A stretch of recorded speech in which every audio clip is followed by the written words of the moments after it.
Bonjour à tous, on va démarrer ce webinaire sur la dématérialisation avec Cegid. Donc l'objectif de ce matin, c'est de vous présenter deux outils Cegid que sont le Self-Service RH et la dématérialisation RH afin de vous accompagner dans la dématérialisation des bulletins et puis on verra qu'on peut organiser des process pour partager l'information avec les collaborateurs.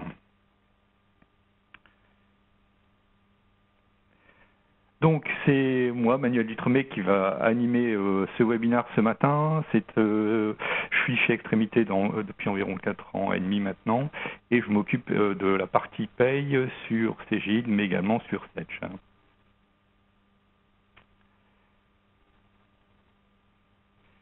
Alors avant de démarrer, je vous refais un petit rappel sur Extrémité. Donc nous sommes une société prestataire de services en informatique. Notre vocation, c'est de vous accompagner sur toute la partie logicielle avec le service solutions applicatives. Donc on travaille avec des partenaires que sont essentiellement Sedge et Cegid.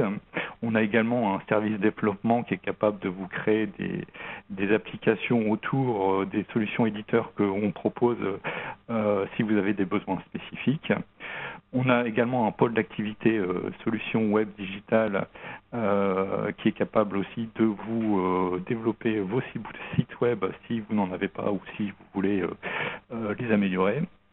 Et on a un pôle réseau et sécurité informatique qui est capable de s'occuper de toute l'architecture de votre réseau si vous avez besoin de nous là-dessus. À Extrémité, c'est aujourd'hui 35 collaborateurs. On a 650 clients qui sont satisfaits globalement, vu qu'on a une note de satisfaction de 9,2 sur 10.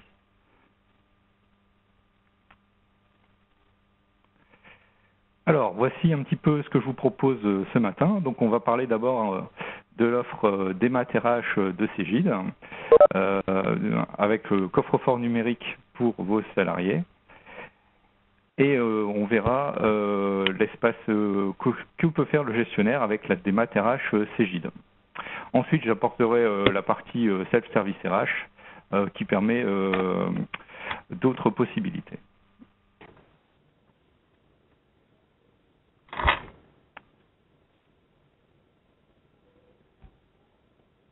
Alors, la Démat RH, qu'est-ce que c'est?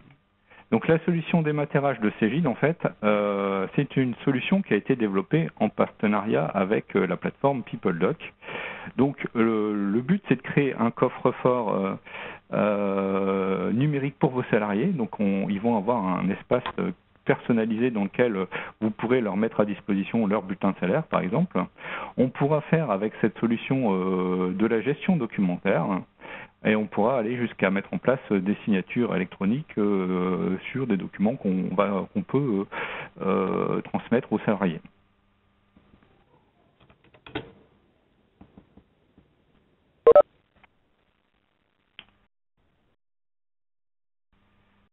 Alors, le coffre-fort numérique.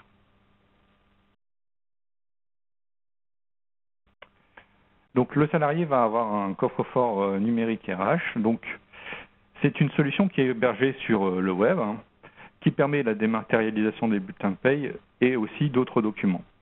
Ça va permettre donc à l'employeur de distribuer le bulletin de ses salariés rapidement et de les archiver.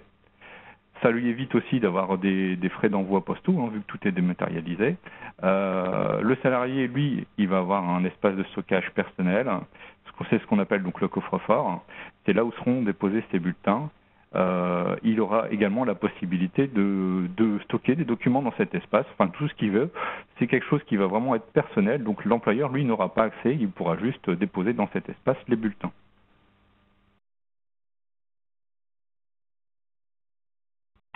Donc cet espace de stockage, pour le salarié, il est gratuit à vie. Le salarié va bénéficier de 10 gigas, indépendamment des dépôts que l'employeur peut réaliser. Donc en fait, techniquement, on a deux espaces différents. On a un espace pour le salarié qui lui est personnel et un espace employeur dans lequel sont stockés tous les éléments de l'employeur. Chaque bulletin de paye qui sera distribué ira se stocker sur l'espace employeur, dans le coffre-fort du salarié, et sera également conservé pendant 50 ans par la Caisse des dépôts et consignations.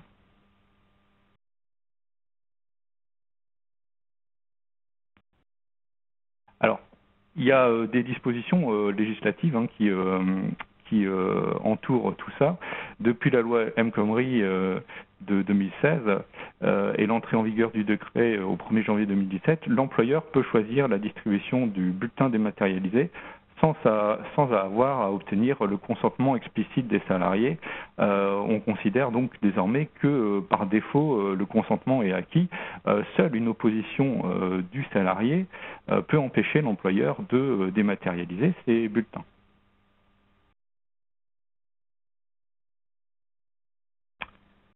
Alors concrètement, comment ça se passe? Le salarié va se connecter donc à un espace PeopleDoc sur lequel il va avoir différents menus. Donc là, il va avoir un menu documents qui va lui permettre de gérer tous les documents qu'il a reçus. Il peut faire des dossiers partagés et paramétrer des choses sur son compte. Alors là, c'est pas.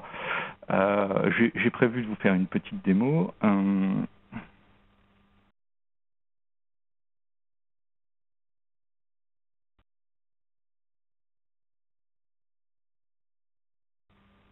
Hop, voilà. Donc là, je suis sur mon espace PeopleDoc, donc je suis connecté. Vous voyez que j'ai ici différents menus. Donc j'ai mon menu documents dans lequel je vois mes bulletins de salaire qui sont arrivés. Donc là, c'est un espace auquel l'employeur n'a pas accès. Là, les bulletins de salaire qu'il m'a déposés, je les vois arriver au fur et à mesure. Donc moi, en tant que salarié, une fois que j'ai récupéré mes bulletins, j'ai la possibilité de les organiser. Là, je vois que ils sont tous là en vrac, mais je pourrais très bien ici créer, vous voyez, ici j'ai des étiquettes. Je pourrais créer une petite étiquette, par exemple 2019. Alors là, j'ai un petit souci d'affichage. Voilà. Dans lequel je vais dire 2019, à quelle autre étiquette c'est rattaché. Donc là, ça serait dans mes bulletins de salaire. Et je vais du coup enregistrer. Vous voyez, donc là, j'ai créé une zone 2019 dans mes bulletins de salaire. Et du coup, maintenant, je vais pouvoir classer ici mon bulletin dans cette zone, par exemple. Donc là, je pourrais classer même mes 3 bulletins directement ici, et je vais aller les enregistrer de ce fait dans ma zone 2017. Alors là, perdu. Alors peut-être que... Voilà.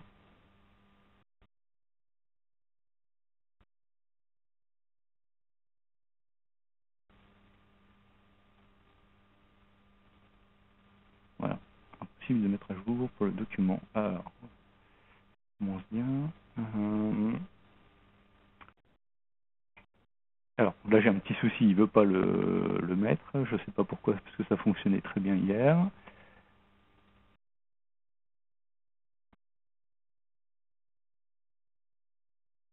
Voilà.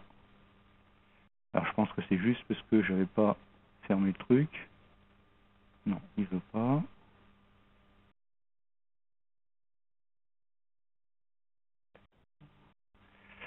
Alors, bon, j'ai bien un petit problème technique, c'est pas grave.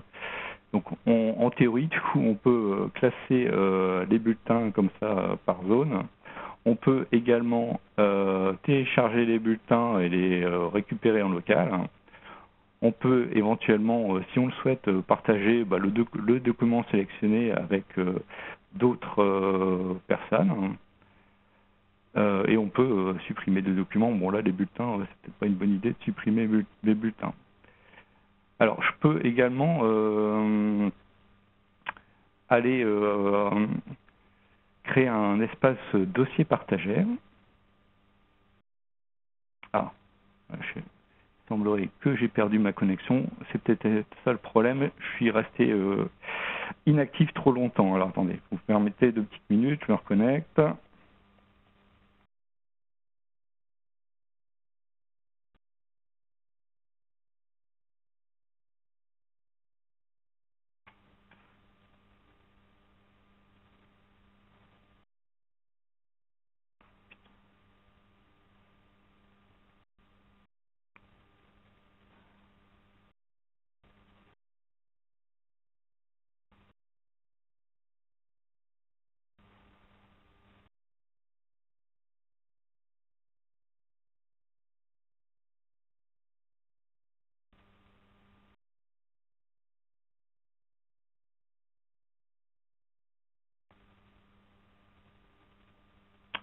Alors, excusez-moi. Donc, on va essayer. Je pense que j'ai eu un petit problème de connexion. Alors, on va essayer de reclasser ce document. Du coup, mon étiquette, elle n'a pas été créée. Donc, je vais essayer de recréer une étiquette ici. Voilà. Je crée 2019. Je dis que c'est dans mes bulletins de salaire. J'enregistre. Voilà. Donc là, mon étiquette, semble-t-il, a bien été créée cette fois-ci. Donc, en principe, je devrais pouvoir partager ça dans l'étiquette que je viens de créer, voilà. Voilà. Et donc là, effectivement, si je retourne dans mes bulletins de salaire, je vais retrouver, vous voyez, ici, on voit bien que ce document a été classé dans la zone 2019. Donc effectivement, j'avais un petit problème de connexion qui était dû à le fait que j'avais été inactif un peu trop longtemps sur la plateforme. Excusez-moi. Alors, à partir du menu document qui est là, on peut tout à fait télécharger des documents. Donc, imaginons que moi, en tant que salarié, je voudrais, vous voyez, vous avez toute une arborescence qui est proposée par la solution au départ. Donc, on a des contrats, des factures, les impôts, des papiers d'identité, des relevés bancaires, etc. Donc, moi, en tant que salarié, si je veux stocker ici, par exemple, mes relevés bancaires, ou si je voudrais stocker des factures ou des contrats, je peux télécharger un document ici avec le bouton plus en haut. Donc, je vais aller chercher ici un document qui est sur mon PC. Hein.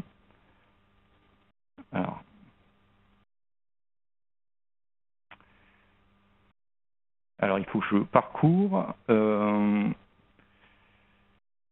vais mettre, par exemple, ici un doc 1, par exemple. Je dis n'importe quoi. Voilà, je télécharge un fichier.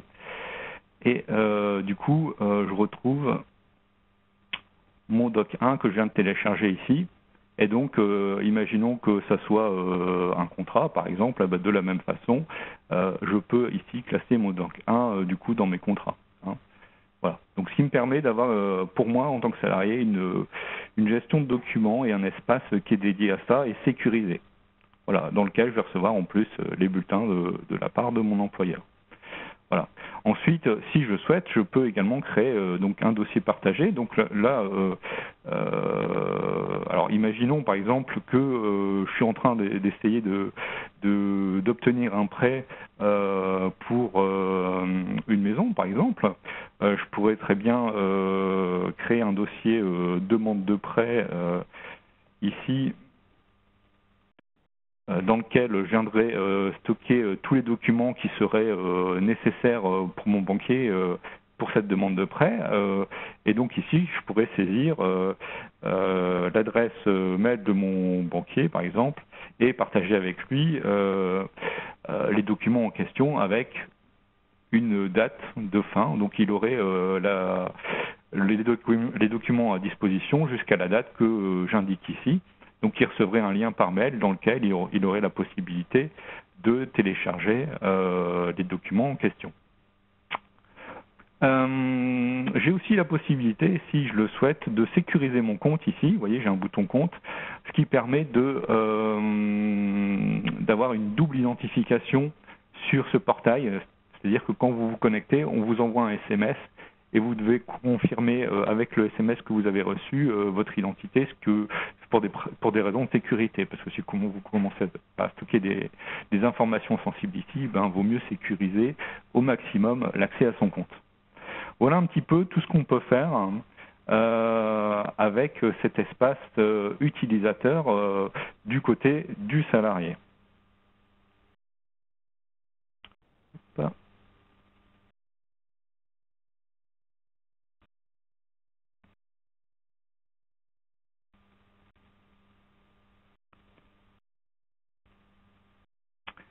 Alors, ça c'était du point de vue du salarié. Ensuite, on a ce qu'on appelle donc les gestionnaires, donc ceux qui vont mettre à disposition les infos sur les portails, donc en l'occurrence souvent les techniciens de paye qui mettent les bulletins sur les espaces salariés. Donc là, voici un exemple d'accès gestionnaire. Voilà, j'ai quelqu'un qui fait du bruit, je ne sais pas qui c'est. Alors, j'ai fait un peu de tri.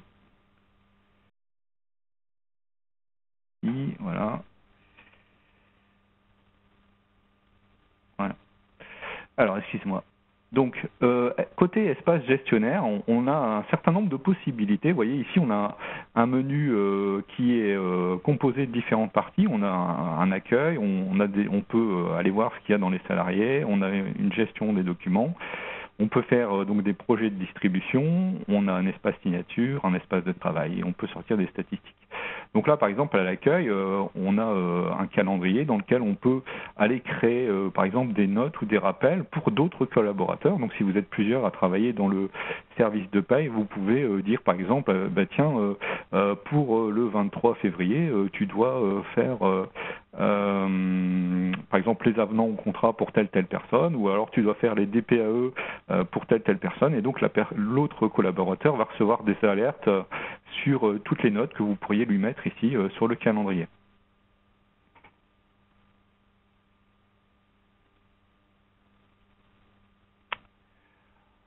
Donc, quand on est dans l'espace gestionnaire, on va visualiser tous les salariés avec donc tout ce que vous auriez pu déposer dans leur coffre-fort, de façon à voir ce qui a déjà été mis sur les coffres des personnes en question.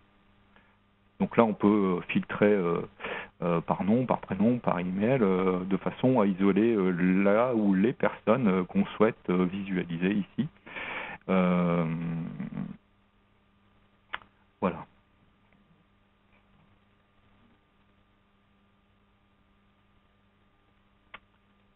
Alors, on peut partager des documents avec un salarié directement dans le menu salarié. Donc, alors on peut le faire de deux façons, hein. Soit on le fait dans le menu salarié directement, ou alors on peut créer un espace de partage, j'y reviendrai après, dans lequel on peut partager des documents. Donc ici, quand je dis partage de documents, c'est pas forcément des bulletins de paye, hein. Ça pourrait être n'importe quoi d'autre, par exemple un planning ou des documents que vous auriez sur physiquement sur votre poste et que vous voudriez du coup mettre à disposition avec telle ou telle personne.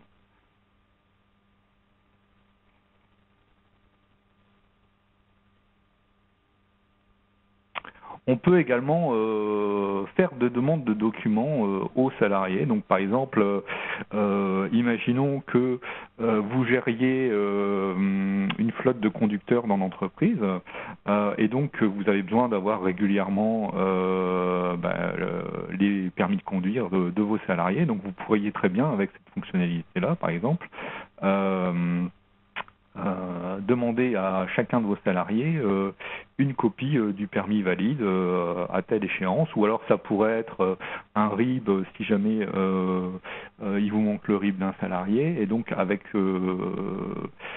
cet espace, vous faites une demande au salarié qui va donc recevoir une alerte par mail dans lequel il aura un lien, et il pourra donc du coup ajouter en cliquant sur le lien le document que vous lui avez demandé.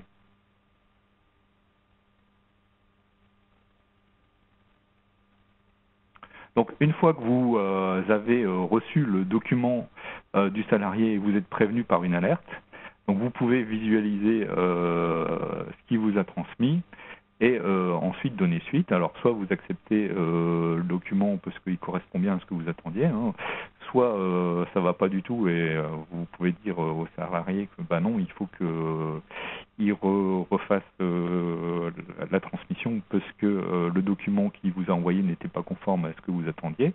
Et dans le cas où le document est conforme, donc vous avez la possibilité de le sauvegarder et de l'archiver via un système de bannettes qu'on va voir juste après.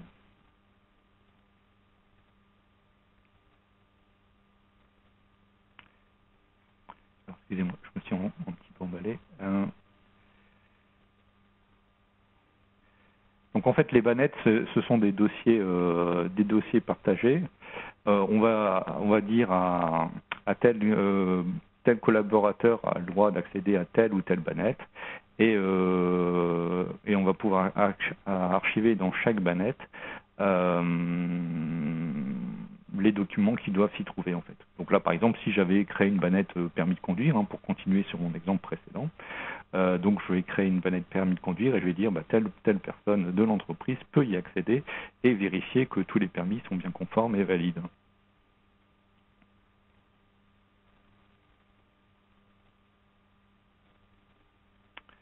Donc comment ça se passe ensuite pour si moi, responsable de paye, je veux mettre à disposition des salariés donc leur bulletin de salaire, et ben en fait ça va se passer via ce qu'on appelle des projets de distribution. Donc un projet de distribution, c'est quelque chose qui se fait en 5 étapes. Donc on va donc il y a un peu de paramétrage à mettre en place, hein, mais on va initialiser un projet de distribution, ce qui va pouvoir pour effet de préparer les bulletins qui vont être mis dans les espaces de chaque personne. Ensuite, il va y avoir un process de validation, donc on va vérifier que les bulletins qui ont été récupérés, c'est bien la dernière version et qu'il n'y a pas eu de modif entre deux, que tout est bon avant de déployer la mise en place dans les coffres-forts des salariés. Et une fois qu'on valide le traitement, donc les salariés vont recevoir donc dans leur espace les bulletins et donc ils pourront les archiver dans les accès, dans les dossiers qu'ils ont créés dans leur espace. Mais vous n'avez pas la main sur les espaces des salariés, hein. Donc quand les bulletins sont partis, ils sont partis, hein.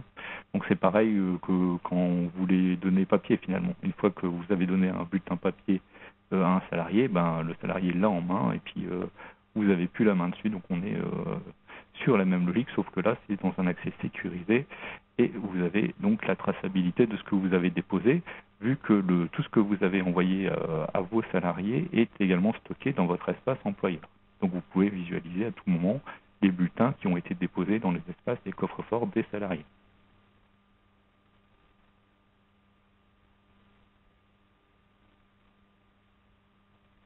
Donc quand vous mettez à disposition de vos salariés les bulletins de salaire, vous avez aussi la possibilité, si vous le souhaitez, de rajouter des documents en annexe.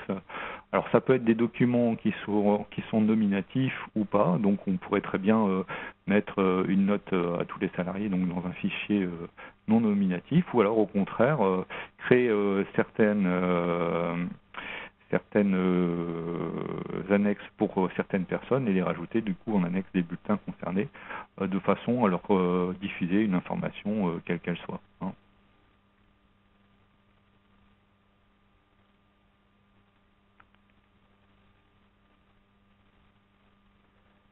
Alors vous pouvez également créer un espace de travail.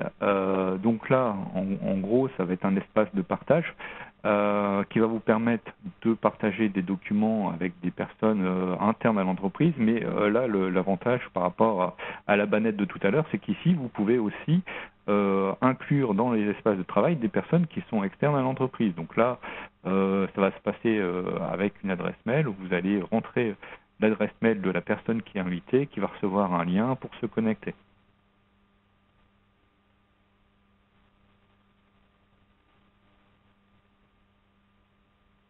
Alors, on peut également, avec ce module, faire des demandes de signature aux salariés. Donc, par exemple, si vous leur proposez un avenant à leur contrat de travail, hein, vous pourriez très bien dématérialiser donc du coup le document signé, le mettre sur la plateforme et via le système de signature électronique ici, demander à votre salarié qui vous signe électroniquement le document de façon à vous le récupérer et à l'archiver. Donc vous allez ici aller chercher le fichier que vous voulez lui faire signer, indiquer le titre du document, le type, et vous pouvez mettre une date d'échéance, donc pour que ça soit signé avant une limite. Donc là, par exemple, si ça doit être signé dans les 15 jours, vous pourrez mettre J+15.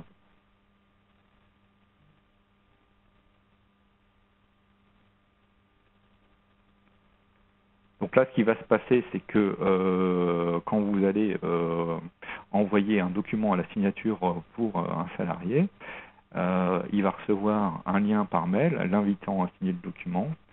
Et vous pouvez aussi, si vous le souhaitez, ajouter un SMS de notification pour qu'à la connexion, ça soit plus sécurisé, comme tout à l'heure. On peut ajouter plusieurs signataires. Hein. Donc on pourrait très bien avoir un même document qui doit être signé par plusieurs personnes. Et donc ici on peut gérer la double authentification avec TSM.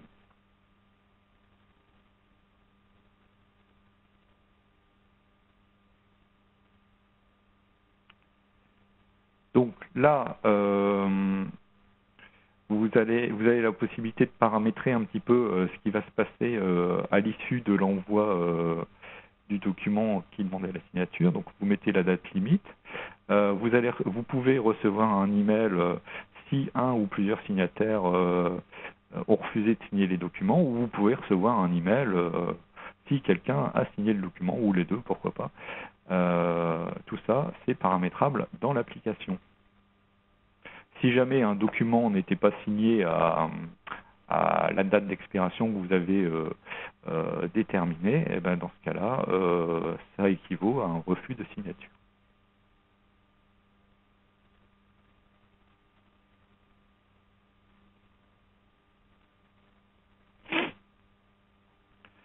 Donc, il est possible d'avoir un suivi de l'avancement des signatures des documents demandés.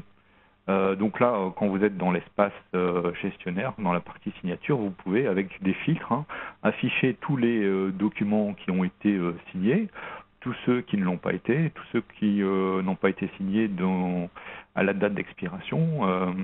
Donc vous pouvez suivre comme ça l'avancement des signatures des documents que vous avez demandés.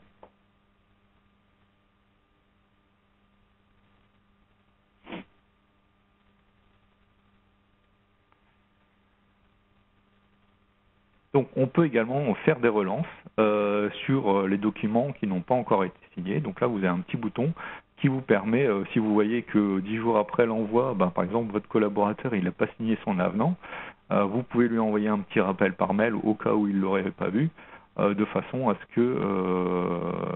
qu'il réagisse et qu'il vous renvoie le document signé dans les délais. Donc ça, c'est possible.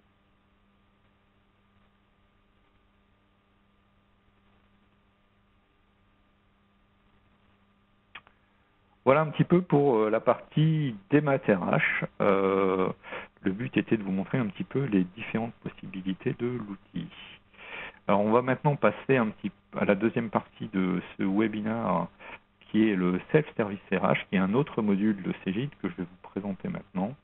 Alors, donc on va raisonner un peu de la même façon. Donc je vais vous présenter un peu l'outil, à quoi il sert.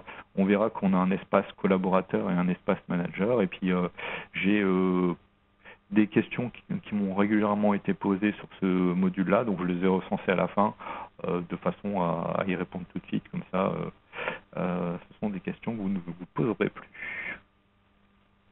Alors, qu'est-ce que le self-service RH?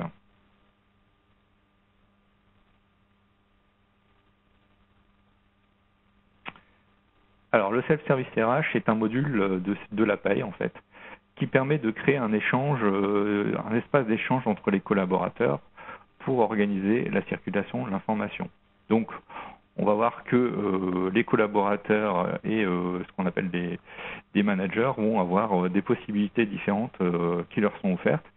On a aussi le service du personnel qui va avoir un intérêt, c'est qu'on va pouvoir déporter donc à des managers la saisie des éléments variables de paye.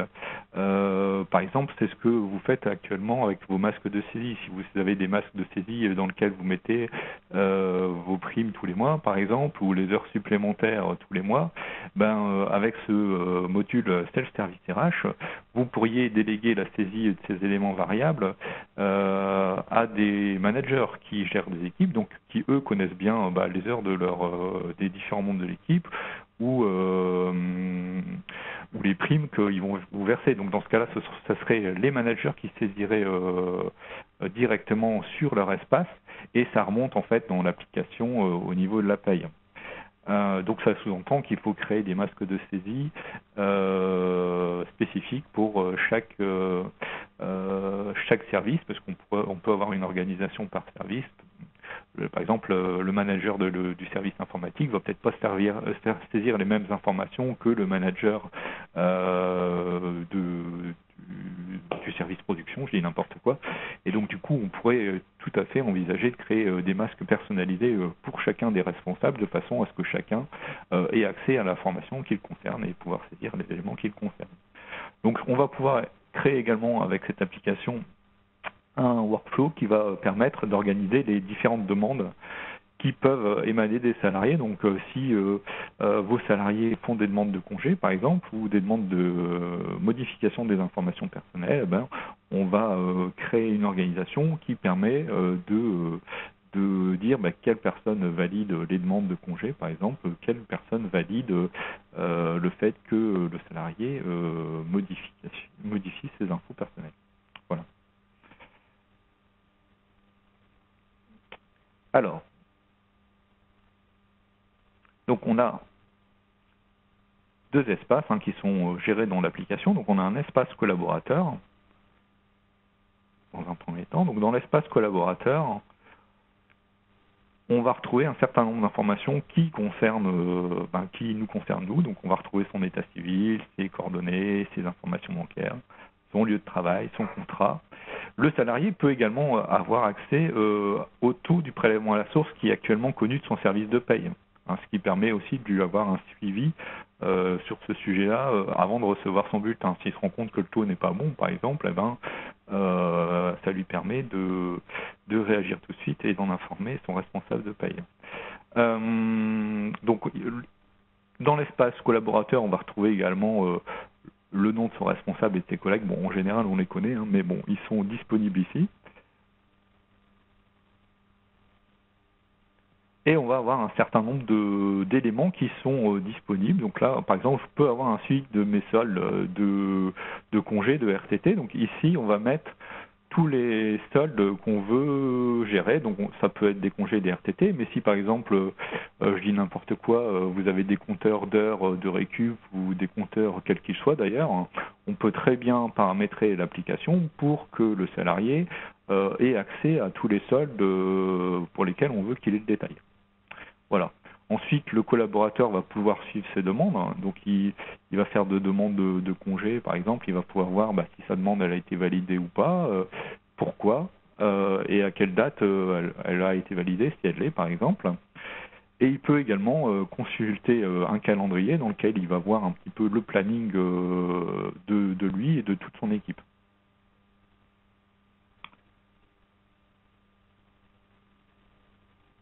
Donc, qu'est-ce qu'on va pouvoir faire dans cet espace collaborateur? On va pouvoir importer des photos pour personnaliser son espace. Bon, on va pouvoir faire des demandes de changement d'adresse, des demandes de changement de RIB, et puis faire différentes demandes d'absence. Alors, je vais vous montrer un petit peu tout ça plus concrètement.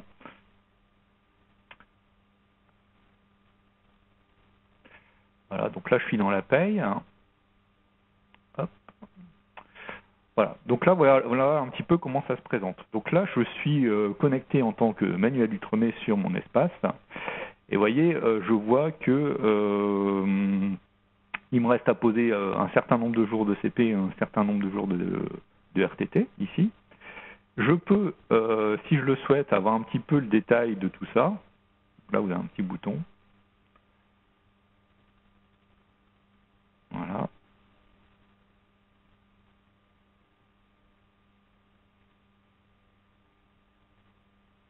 Un petit peu long là, je sais pas ce qui se passe.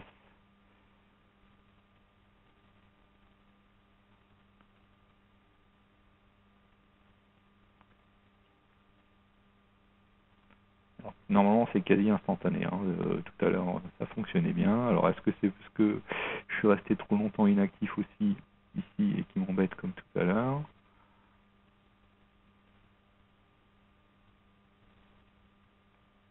Alors attendez. Hop, je vais me reconnecter, je pense que... Ah bah ça y est. Il me l'a mis. Voilà, donc là en fait, quand je clique sur le détail un petit peu de mes congés, vous voyez que on a les différents soldes de congés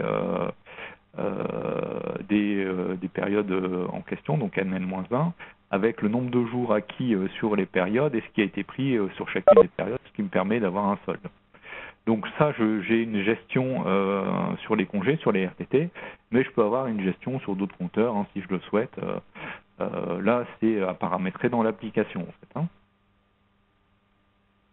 Voilà un petit peu comment ça fonctionne là. Donc ici, je peux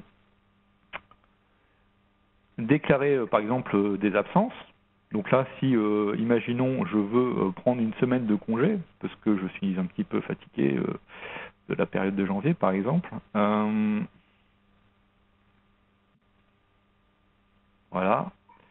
Donc là, je vais pouvoir me saisir une absence. Alors, les absences que le collaborateur va pouvoir demander sont paramétrables aussi dans l'application. Donc c'est vous qui décidez qu'est-ce qu'il a le droit ou pas de demander. Donc là, moi j'avais mis congé parental, le congé payé et congé sans solde, par exemple.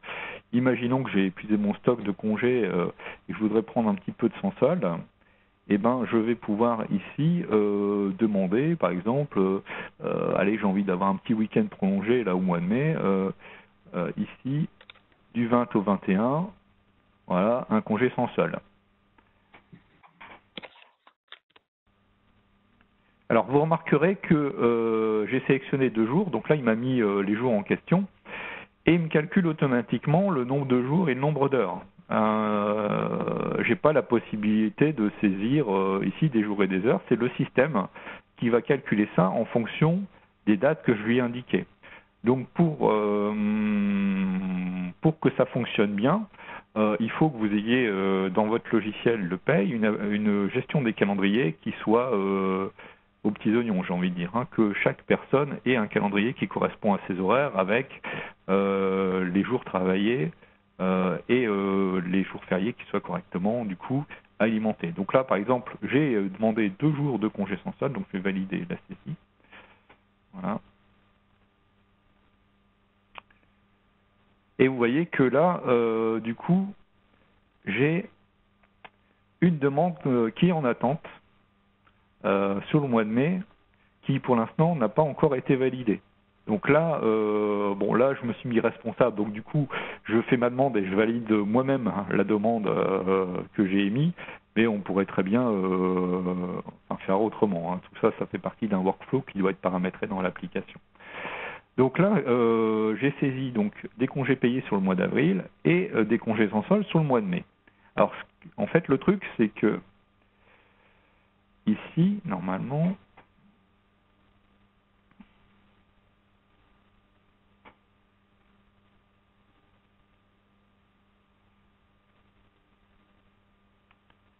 si je prends le mois d'avril, vous voyez qu'on retrouve ici les congés payés que j'ai demandés dans la paye directement et les congés sans solde que je viens de saisir. Alors, là, ma demande n'est pas encore validée. Donc ça veut dire que l'information est créée directement dans la base de paye et elle ne remontera pas sur les bulletins tant que le manager ou le responsable RH d'ailleurs, hein, parce que le responsable du service paye peut valider aussi les demandes si vous le prévoyez dans le process.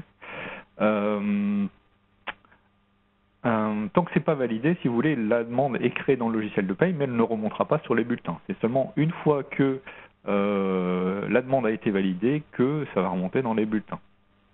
Voilà. Donc là, par exemple, je vais retourner à l'accueil. Voilà. Alors, qu'est-ce que je peux faire d'autre dans mon espace personnel? Donc là, j'ai vu que je pouvais saisir mes demandes de CP. J'ai vu que je pouvais consulter mes soldes. Donc, je peux suivre mes demandes ici. Donc là, ce qui équivaut à voir les demandes en attente et voir quelles demandes ont été acceptées et à quelle date. Donc ici, bon, comme j'en ai pas beaucoup, c'est pas très, c'est pas utile vu que j'ai le résumé qui est affiché ici. J'ai la possibilité de consulter un calendrier ici. Voilà. Donc là, par exemple, je vois que dans mon équipe, sur ce mois d'avril, moi, j'ai une demande qui est là, qui n'a pas encore été validée, mais je vois par exemple que j'ai un de mes collègues qui est en vacances sur cette période-là, par exemple. Donc ça, c'est pareil, c'est une information que vous pouvez décider de mettre à disposition des collaborateurs ou pas, si vous voulez qu'ils aient accès aux demandes, au planning des autres membres de l'équipe, quoi. Voilà. Alors ensuite, qu'est-ce que je peux faire d'autre ici? Je peux aller voir un petit peu dans ce menu à propos de moi les informations qui me concernent moi directement, en fait, hein.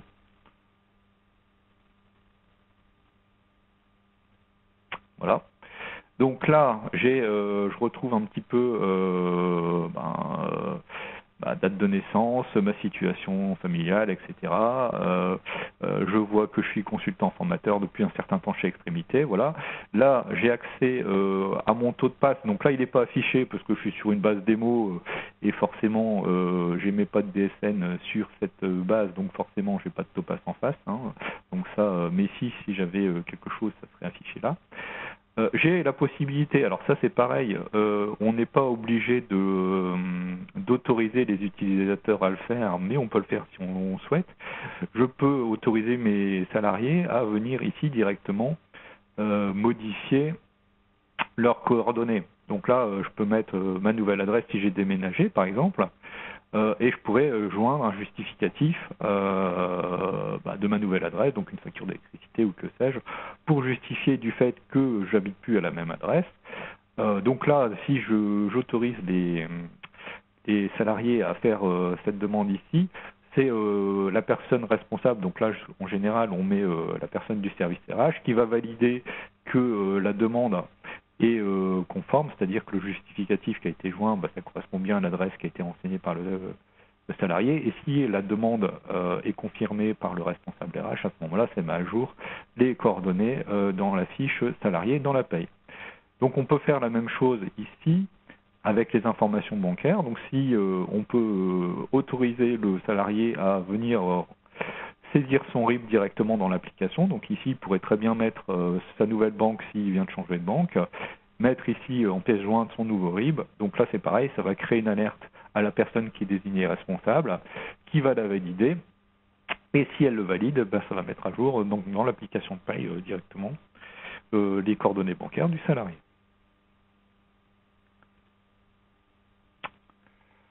Voilà. Et après, on retrouve un petit peu l'organisation du service avec les différents collègues en bas, mais ça, c'est un petit peu moins intéressant, je trouve. Enfin, voilà. Donc là, après, je peux personnaliser mon espace ici et là chercher une photo. Si je veux mettre une petite photo perso, bon, voilà, on peut faire ça. Voilà un petit peu pour l'espace collaborateur, tout ce qu'on peut faire avec cet outil-là.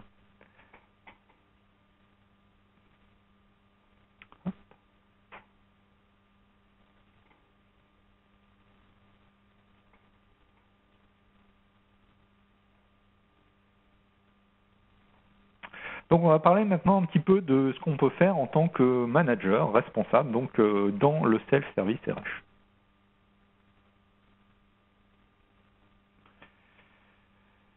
Donc là, si je suis manager, je vais avoir un certain nombre de demandes qui vont être en attente de validation. Quand j'ai un salarié qui me demande de prendre une demande de congé, si je suis son responsable, je vais avoir une liste donc de demandes à traiter.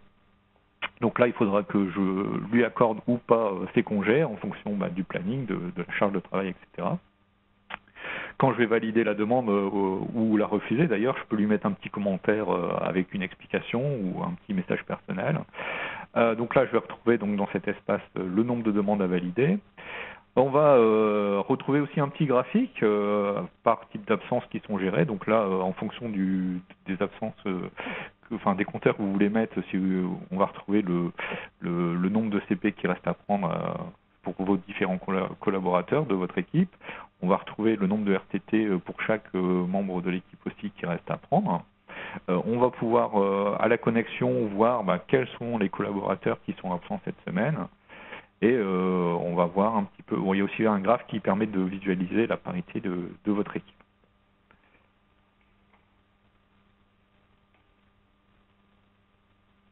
Alors qu'est-ce que peut faire un manager dans son espace?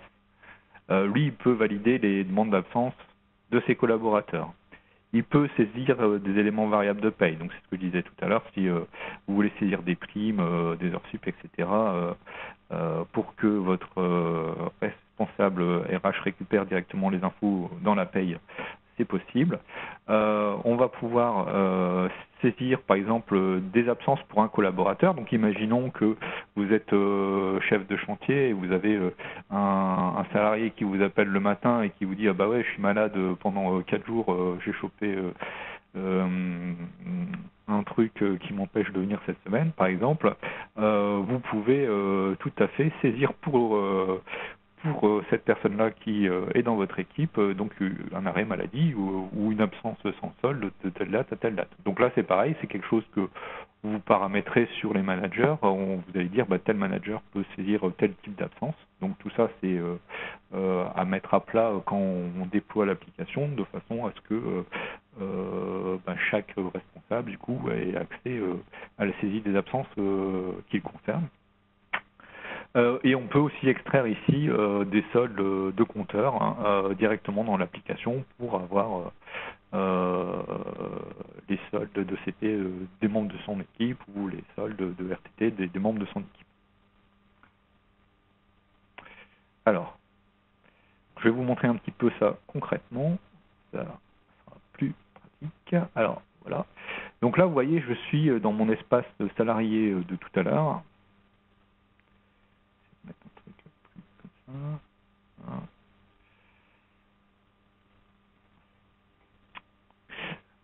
Je suis à la fois salarié et je suis à la fois manager sur ce dossier test. Donc si je veux basculer du mode salarié au mode manager, vous voyez, je clique simplement sur mon nom et j'ai la possibilité du coup de changer de vue et de basculer ici donc du coup vers l'interface manager cette fois-ci.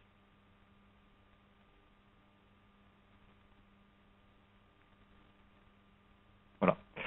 Donc, ça se présente comme ça. Alors, en plus, je suis administrateur du dossier, donc j'ai toute cette partie paramétrage qui est disponible, qui va permettre de paramétrer les différentes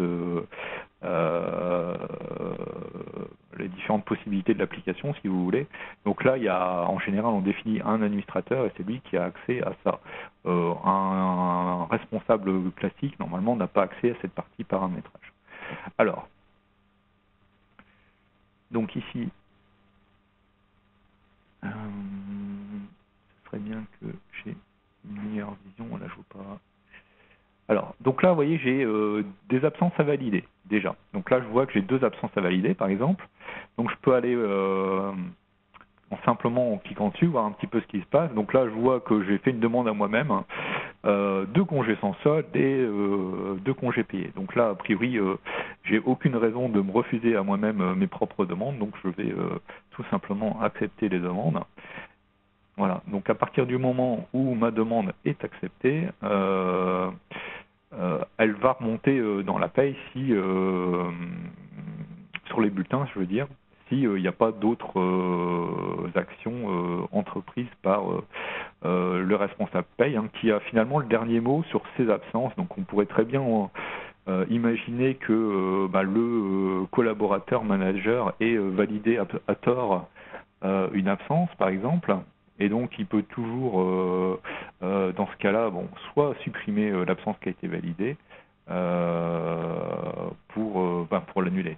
Donc ça, une absence qui est validée est supprimable par une personne qu'on désigne. Donc ça sera soit le responsable de paye, soit un autre responsable d'ailleurs.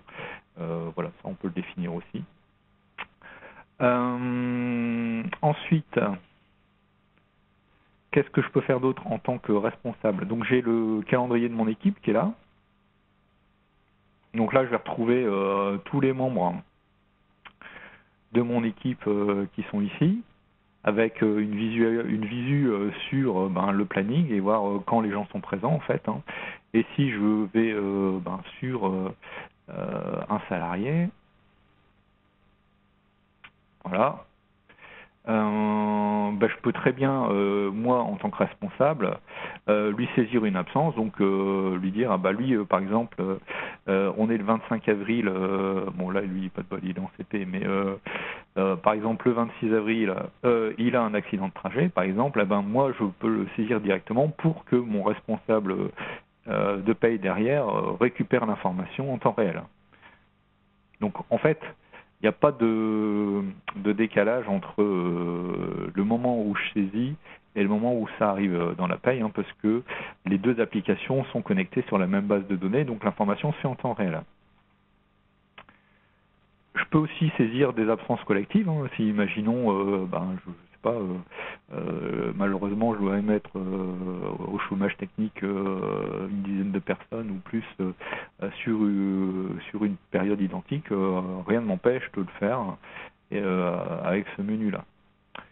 J'ai ensuite la possibilité donc de saisir les éléments variables de paye, donc comme je vous indiquais tout à l'heure. Donc là, si j'ai paramétré pour avoir la possibilité de saisir des primes, par exemple, ben moi, en tant que responsable de mon service, je vais pouvoir saisir les différentes primes de mon service, donc qui vont venir incrémenter les masques de saisie dans la paye. Et donc, quand les bulletins vont être calculés par la personne du service de paye, et du coup, les primes remonteront automatiquement dans les bulletins, sans que lui n'ait à intervenir, sauf si il veut modifier le montant, pourquoi pas, vu que c'est lui qui a le dernier mot de toute façon sur les masques. Voilà, donc là c'est la partie paramétrage. Alors, si je reviens 2 petites minutes sur un collaborateur, donc j'ai vu que je pouvais saisir une absence pour un collaborateur. Je peux visualiser s'il y a des demandes à valider sur cette personne-là, par exemple, hein, pourquoi pas. Et je peux aussi, si je le souhaite, faire une extraction des soldes de la personne. Donc là, j'ai accès à l'historique des soldes. Donc là, je peux exporter les soldes, par exemple, de la personne en PDF ou en Excel aussi. L'application le prévoit. Donc là, par type de compteur, on peut le faire en fait. Hein. Voilà. Là, pareil, si je clique sur le petit bouton détail à côté, je me retrouve là en tant que responsable sur le détail, le tableau qu'on avait vu tout à l'heure, mais d'une personne en question, que je peux extraire également.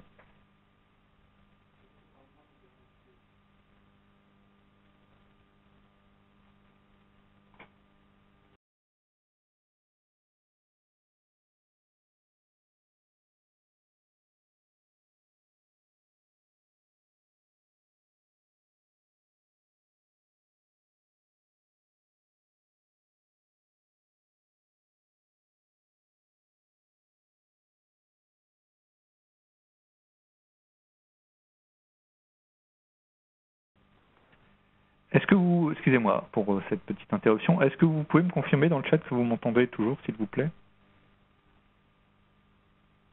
J'ai un collègue qui me remonte un problème technique.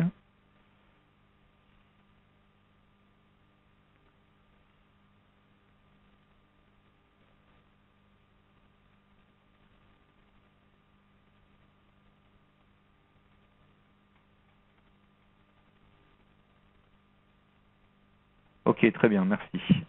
Du coup, je continue, excusez-moi. Alors, en plus, j'avais presque terminé, donc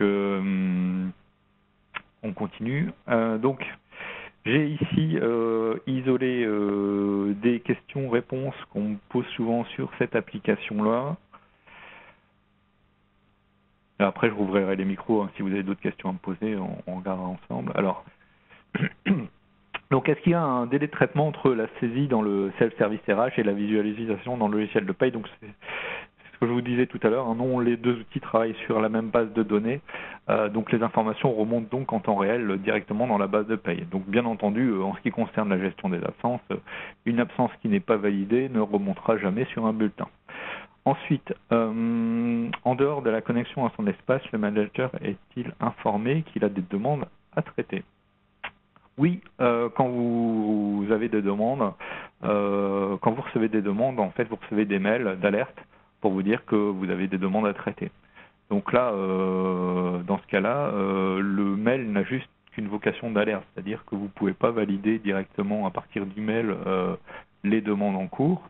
Vous êtes obligé de vous connecter à votre espace manager pour valider les demandes en cours. Mais vous avez un certain nombre d'informations dans le mail qui déjà vous prédispose à savoir si vous allez valider la demande ou pas. Vous avez le motif de l'absence, date de début et date de fin de l'absence avec le nombre de jours, etc. Du coup, j'ai répondu à la dernière question. Vous êtes obligé donc de vous connecter à votre espace pour valider toutes les demandes. Voilà.